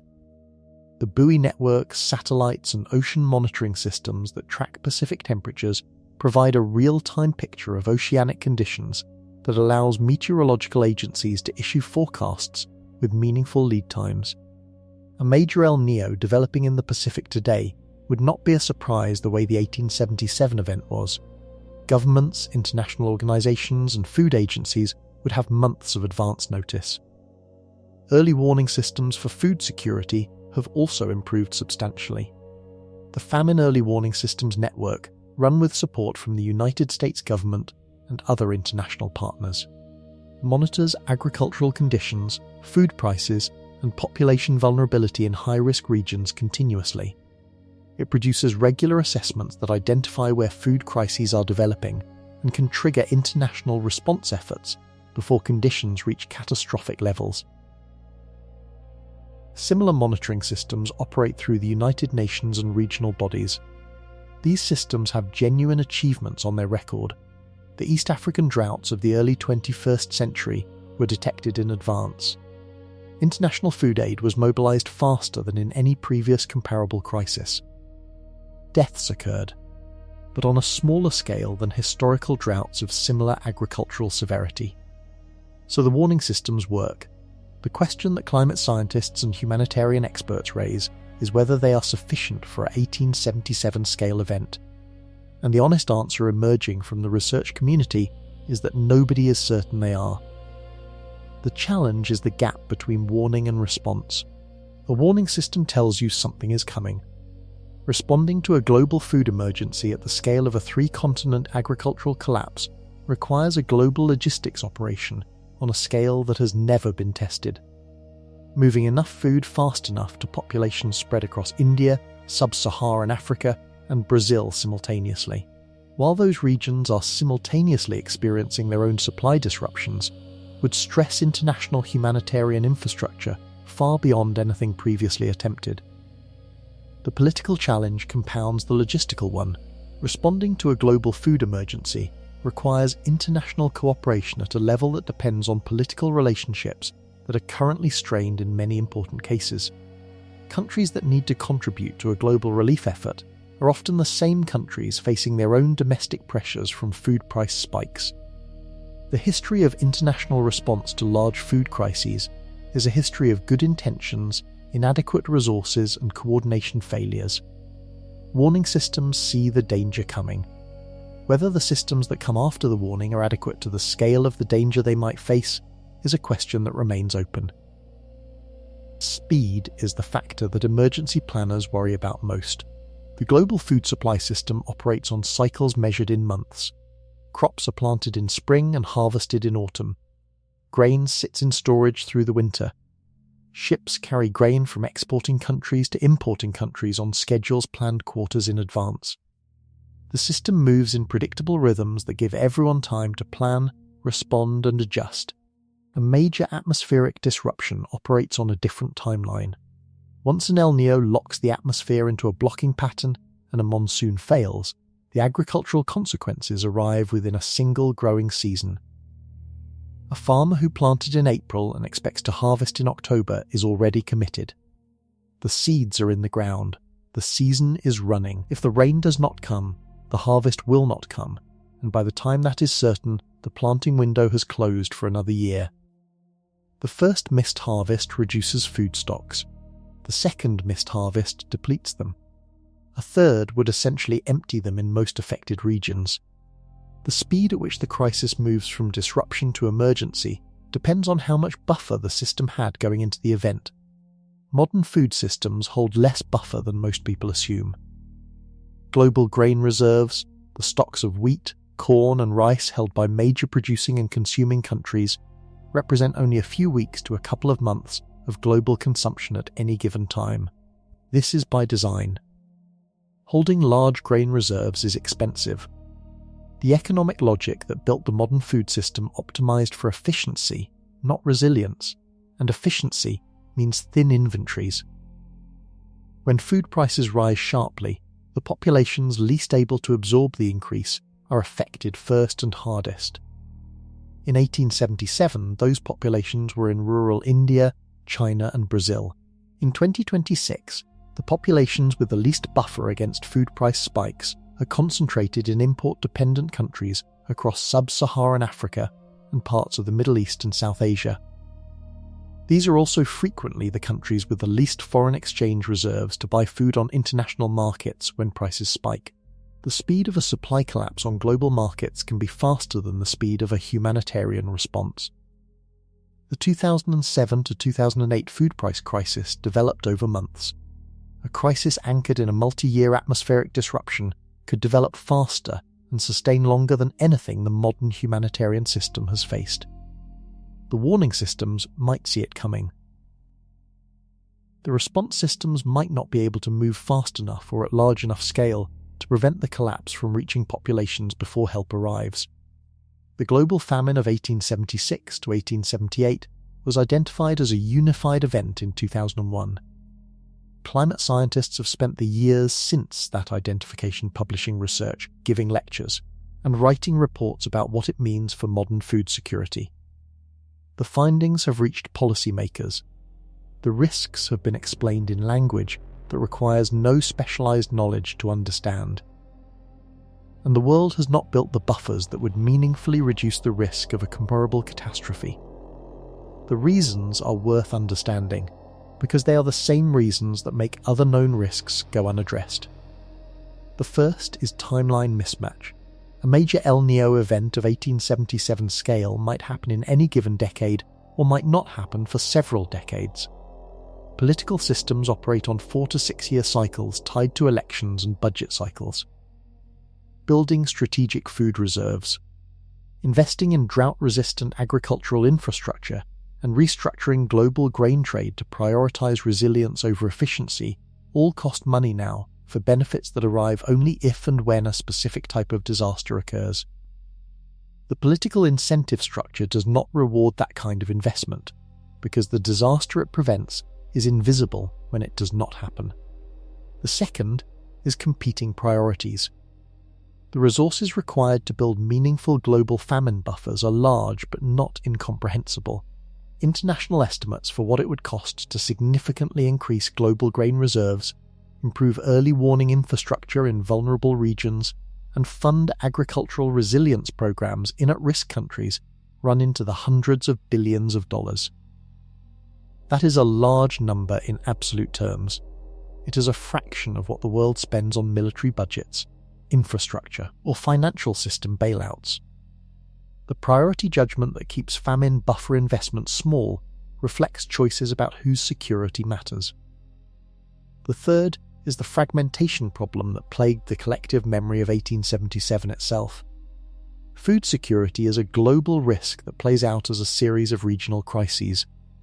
No single country or institution feels the full weight of global food system vulnerability.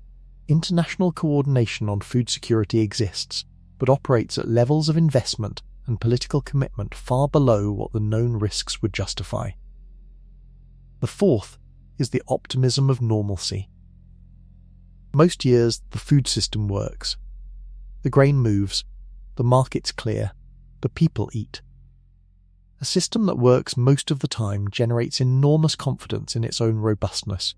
The years when it has been stressed, 2007 to 2008, the early pandemic period, the supply chain disruptions of 2021 and 2022, all produced scrambles and price spikes and localized crises that eventually resolved. The resolution of past stresses reinforces the belief that future stresses will also resolve. The stress that does not resolve is the one for which no preparation has been made. The lessons of 1877 are available. The science is clear. The vulnerabilities are mapped. The political will to act on them has not materialized at the scale the science calls for. The atmosphere has done this before. It will do it again. El Niño is a natural feature of the Earth's climate system. It has cycled through periods of intensity and calm for tens of thousands of years before any human civilization existed to be affected by it. The extreme events, the ones large enough to disrupt global atmospheric circulation, have happened repeatedly through geological history and will continue to happen regardless of anything humanity does in the near term. The question scientists are focused on is not whether a major El Niño will occur again. The question is what it will encounter when it does. The ocean it develops in is warmer than it was in 1877. The atmosphere above that warmer ocean holds more moisture, which means more energy, which means larger swings in the extremes of rainfall and drought when circulation patterns shift. The populations living under the atmospheric systems most affected by El Niño are larger than they were in the 19th century. The food systems feeding those populations are globally integrated in ways that transmit supply shocks across continents in days rather than months. The scientific community does not agree on a single projection for what an 1877 scale event would produce in the modern world. The range of estimates reflects genuine uncertainty about multiple interacting systems. Modern agricultural technology, particularly drought-resistant crop varieties and expanded irrigation, has reduced vulnerability in some regions compared to the 1870s. Early warning systems allow faster mobilization of international response than was possible in a world without telecommunications. These are real factors that push the projected outcome away from the worst historical scenarios. But the factors that push the other way are also real. A warmer baseline ocean produces more intense atmospheric responses to the same El Niño magnitude. The global food system's thin inventory buffers mean that a multi-season supply disruption reaches crisis levels faster than a system with larger reserves would. The political fragmentation of the international response apparatus means that coordination failures are more likely than coordination successes when multiple regions need help simultaneously. The populations most vulnerable to food price spikes have grown faster than the income growth that would give them buffer against those spikes. Scientists studying this area tend to be careful about numbers. They will describe ranges of scenarios rather than single predictions. They will note the uncertainties and acknowledge what the models cannot capture. But the underlying message that emerges from the literature when you read enough of it is consistent. The world is more exposed to a 1877 scale climate food crisis than its institutions and preparations reflect. The ocean is already moving. The atmosphere is already more energetic than it was in the 19th century. The populations that depend on the atmospheric systems affected by El Niño have grown. And the lessons of the last time this happened, the lessons written in 50 million deaths, have still not been acted on at the scale those lessons demand. The sky went empty once. Everything that made it survivable in some regions and catastrophic in others was a choice. The preparations being made right now, or not made, those are choices too. The atmosphere does not wait for consensus.